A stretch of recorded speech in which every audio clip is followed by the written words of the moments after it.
para readequar as penas impostas e os benefícios concedidos aos réus José Adelmário Pinheiro Filho e Agenor Franklin Magalhães Medeiros, em virtude da colaboração. Negar provimento às apelações dos réus José Adelmário Pinheiro Filho e Agenor Franklin Magalhães Medeiros. Conceder de ofício ordem de habeas corpus para reduzir as penas aplicadas a Agenor. Conhecer em parte da apelação do réu Luiz Inácio Lula da Silva e, nessa extensão, dar-lhe parcial provimento. E conhecer em parte da apelação do réu Paulo Tarcísio Okamoto e, nessa extensão, negar-lhe provimento. Com essa decisão, tenho proclamado o resultado e declaro os trabalhos encerrados, agradecendo a presença a todos e desejando um bom final de dia.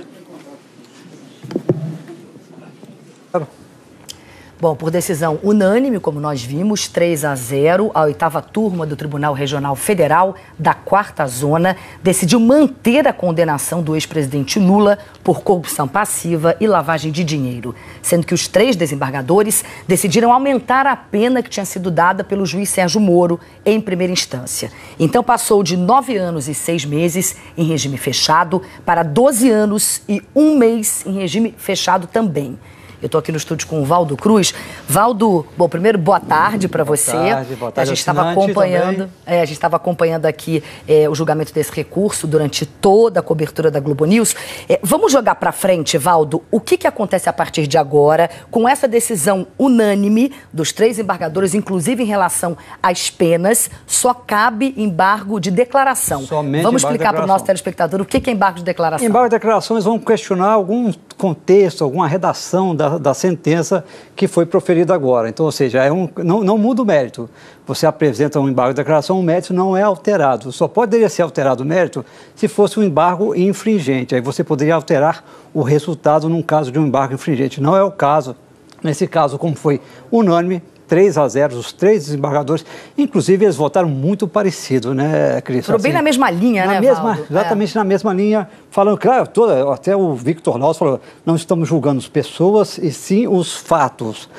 Foi muito claro, todos eles defenderam o seguinte, não é um julgamento político, ficaram batendo muito na tecla de que é um julgamento técnico. Então, agora é o seguinte, nesse momento, o ex-presidente Lula estaria inelegível, né? Mas será que ele pode ou não pode disputar a eleição? Bom, ele ainda cabe recurso ao STJ, ou seja, nesse momento ele vai entrar com um embargo de declaração, com certeza, mas isso não altera o resultado do Tribunal Regional Federal da 4ª Região. Porque não altera o mérito da questão, porque né? Não modifica o mérito. Mas cabe a ele um recurso ao STJ. Então ele pode... Bom, vamos lá também, deixa muito claro, mesmo que se você tiver uma condenação final do ex-presidente Lula, ele pode registrar a candidatura dele no dia 15 de agosto. Se o PT quiser, mesmo que estivesse condenado completamente, o PT poderia registrar sua candidatura no 15 de agosto, mas depois, com certeza, o TSE faria a impugnação da sua candidatura. Mas agora não, é o seguinte, com certeza eles vão entrar com embargo de declaração e depois também devem entrar também com recurso no STJ. E aí esse recurso do STJ, sendo acatado, ainda tem depois, se não for acatado, tem também um recurso ao STF, aí o TSE, o Tribunal Superior Eleitoral, quando receber o registro da candidatura dele, vai ter que aguardar esse posicionamento do STJ ou do STF para decidir se a candidatura do ex-presidente Lula poderá ou ser não impugnada. Então, o que é bom de deixar claro? Primeiro, foi confirmada a sentença do juiz Sérgio Moro, por 3-0, está confirmada, o presidente Lula está condenado em segunda instância por um órgão colegiado, e aí até os três embargadores falam sobre a questão da prisão. Vamos ter mais informações com a Isabela Camargo, está lá em Porto Alegre, já a gente volta a conversar. Valdo, Isabela, boa tarde para você. Quais são as últimas informações que você tem daí de Porto Alegre? Olá, Cris, boa tarde para você, a todos que nos acompanham. O julgamento chegou ao fim. Neste momento, os jornalistas estão nessa sala de imprensa. Pode ser que algum advogado desça para conversar com os jornalistas aqui. Eu acho que desse julgamento extenso que nós acompanhamos ao longo de todo o dia, vai destacar a participação dos desembargadores, principalmente do desembargador João Pedro Gebran Neto, que é o relator deste caso, e a opinião dele foi acompanhada pelo Paulson. Complementando o que o Valdo estava falando no estúdio, os dois desembargadores quando deram o voto, também reafirmaram aquele posicionamento do Supremo Tribunal Federal que diz que, depois de esgotados os recursos na segunda instância, cabe já a prisão para o cumprimento da pena.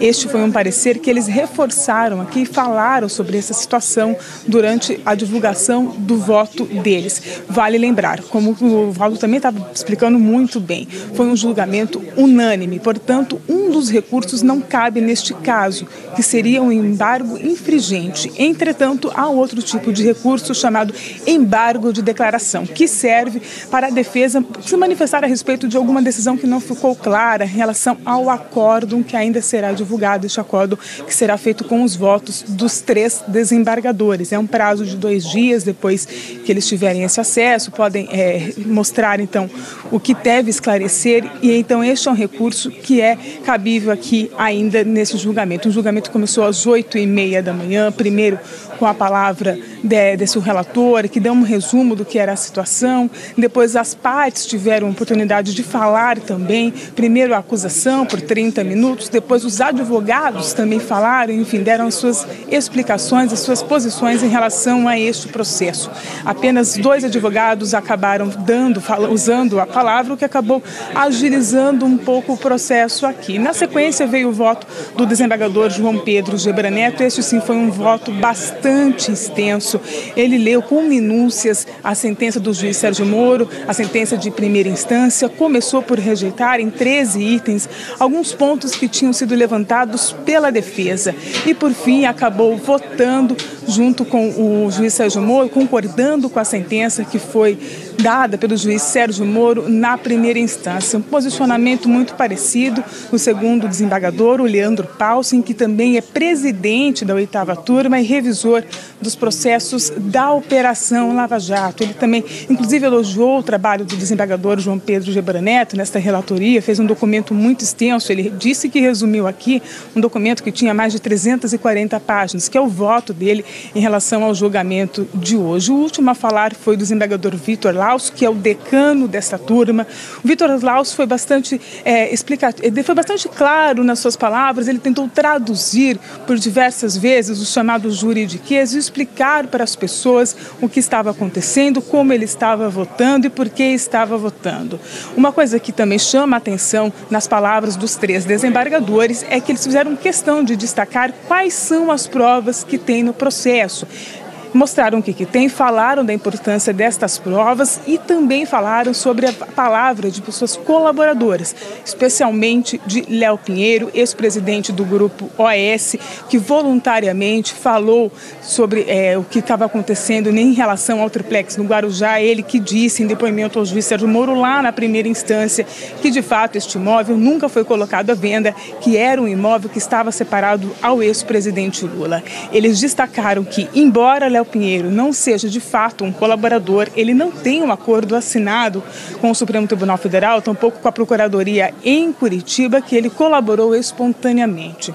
A respeito disso, o Vitor Laus até falou agora no final que ele acredita que um colaborador, na verdade este termo pela lei só vale se o colaborador, além de falar, também tem benefícios, o que não estaria acontecendo no caso de Léo Pinheiro e que, portanto, ele de fato não é um colaborador. Mas o fato é, 3 votos que acabaram concordando com a sentença dessa primeira instância, que é o do juiz Sérgio Moro. Portanto, o ex-presidente Lula também aqui foi condenado pelos desembargadores da 8ª turma do tribunal em Porto Alegre. Vale também destacar mais um detalhe, né? Eles acabaram aumentando a pena, pelo menos tem que ficar muito claro, mas até o momento os 2 primeiros desembargadores tinham aumentado a pena. O juiz Sérgio Moro tinha dado uma condenação por 9 anos e meio de prisão, mais os 2 desembargadores, eles falaram bastante a respeito da chamada dosiometria da pena quando começaram a dar as suas palavras, e eles consideraram alguns agravantes no caso do ex-presidente Lula.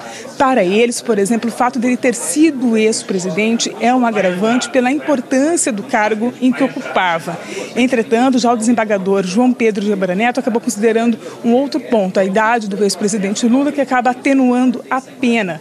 Mesmo assim, da pena que tinha sido aplicada pelo juiz Sérgio Moro, acabou que no resultado final a pena deve ser aumentada. A assessoria aqui do Tribunal Regional Federal da 4ª Região acaba de informar para os jornalistas que estão presentes aqui que nenhum advogado vai descer para conversar com a imprensa. A defesa do ex-presidente Lula tinha convocado já uma entrevista coletiva, deve falar nos próximos minutos com a imprensa em um local separado, mas aqui neste local ninguém deve vir conversar. O Ministério Público Federal também já disse que não vai se manifestar, talvez tenha uma divulgação oficial por nota, mas isso também não é certeza. Bem, nós estamos na sala de imprensa, contar um pouquinho do bastidor aqui. Quase 300 jornalistas foram cadastrados para acompanhar este julgamento da sessão de hoje aqui no Tribunal Regional Federal de Porto Alegre. Muitos ficaram nessa sala de imprensa, puderam acompanhar todo o processo pelos telões. Nós não tivemos acesso de fato à sala de julgamento, mas podemos acompanhar tudo por aqui. Foram jornalistas de 10 países, além dos jornalistas do Brasil que acompanharam esse julgamento de hoje, um julgamento longo de quase 9 horas, que acabou confirmando a sentença do juiz Sérgio Moro. Cris? Isabela, muitíssimo obrigada pelas suas informações. Boa tarde para você. Eu vou colocar agora na conversa o professor e advogado constitucionalista Eduardo Mendonça. Doutor, obrigada por estar aqui com a gente, acompanhando o julgamento do recurso. Bom, doutor, a gente viu os embargadores falando da questão da prisão do ex-presidente Lula quando se esgotarem os recursos em segunda instância. Então, para ficar bem claro, essa prisão não acontece agora porque os embargos de declaração vão dar prosseguimento nos recursos, certo? Boa noite. Exatamente isso. O Supremo Tribunal Federal passou a entender recentemente que a execução da condenação criminal pode ser feita após o fim da segunda instância. Portanto, o entendimento que tem prevalecido é que é preciso esgotar essa segunda instância.